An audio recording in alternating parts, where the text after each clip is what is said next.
suy lung lên tin kim cả hàn đô na lim te a kan lên lại ni dòng te tôn mang mây ang chẳng tur hi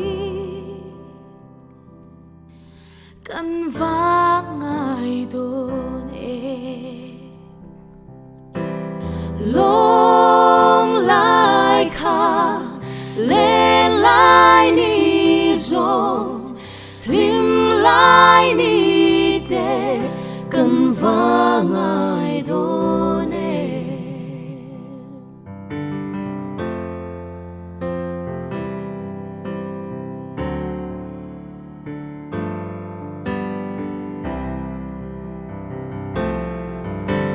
ô không nghe lên roa lui dòng te kha suy lung roa lên lung du dòng te mình đón về hian cả rình chi lung du dòng te kha long lại kha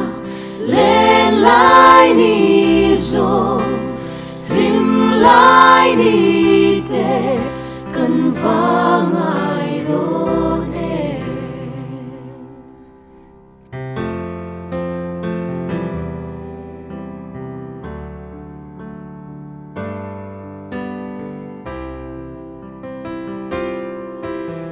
suy lung roa lên lung du tên anh tika tôn ni hrileng mo dam